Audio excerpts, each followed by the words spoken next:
وعلیکم السلام ورحمۃ اللہ وبرکاتہ۔ محترم بھائی، نبی کریم صلی اللہ علیہ وآلہ وسلم جو ہے رات کی نماز اس طرح پڑھتے، ہر 2 رکعت پر سلام پھیرتے، آخر میں ایک وتر پڑھ لیتے۔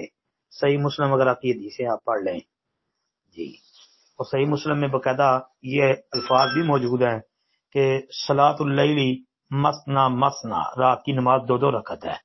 اور ام المومنین امی عائشہ صدیقہ رضی اللہ تعالی عنہ کی بیان کردہ روایت سے یہی بات واضح ہوتی ہے کہ نبی کریم صلی اللہ علیہ وسلم 2 رکعت پڑھتے جاتے، سلام پھیرتے، یعنی ہر 2 رکعت پر سلام پھیرتے، آخر میں ایک رکعت پڑھ لیتے۔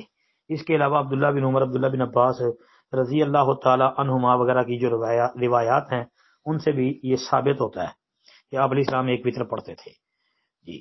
پھر دیگر روایات سے بھی یہ تحقیق کرے، تخریج کرے تو پتہ چلتا ہے کہ اللہ کے نبی علیہ الصلوۃ والسلام جو ہے نا اس طرح ہی وتر پڑھا کرتے تھے۔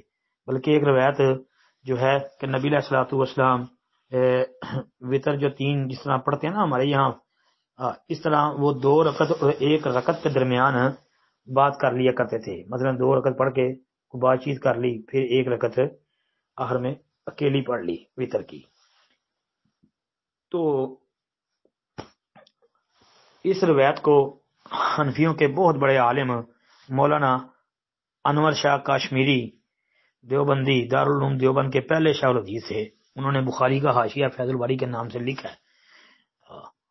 انہوں نے اس روایت کو صحیح تسلیم کرنے کے بعد وہ کہتے ہیں میں 14 سال تک تلاش کرتا رہا، کس لیے کہ حنفی بچ جائیں، حنفیوں کا دفاع کرنے کے لیے نبی علیہ الصلوۃ والسلام کی حدیث کا رد تلاش کرتے رہے شاہ صاحب۔ تو یہ ان کی کتابوں میں لکھا ہے جی۔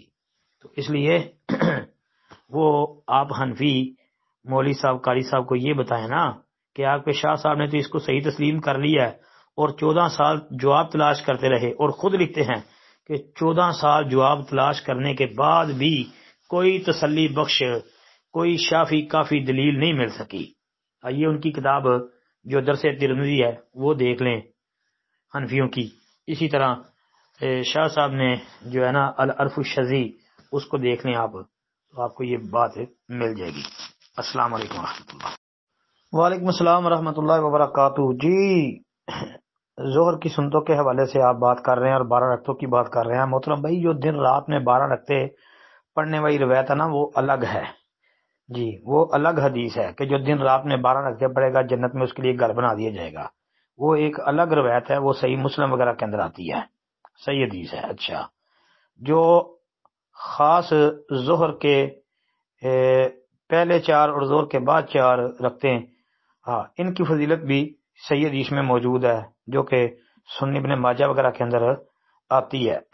سنن ابن ماجہ کے اندر ام المومنین حضرت ام حبیبہ رضی اللہ تعالی عنہ کی بیان کردہ روایت ہے۔ نبی کریم صلی اللہ علیہ وسلم نے فرمایا من صلی قبل الظہر 4 وبعدها 4 حرمہ اللہ علی النار، کہ جو شخص ظہر سے پہلے 4 اس کے بعد 4 رکھتے پڑے گا، اللہ اس پر جہنم حرام فرما دیتا ہے۔ یہ روایت صحیح ہے سنن ابن ماجہ کے اندر۔ تو ابن ماجہ سے آپ دیکھ لیں۔ باقی اس کا چند دن پہلے ایک گروپ کے اندر تحریری جواب میں نے لکھا تھا، تو وہ اب تلاش کرنا فی الوقت ذرا مشکل ہے۔ دوبارہ یہ نمبر میں نے بتا دیا آپ کو، ابن ماجہ کا 1160 دیکھ لیں۔ السلام علیکم ورحمۃ اللہ۔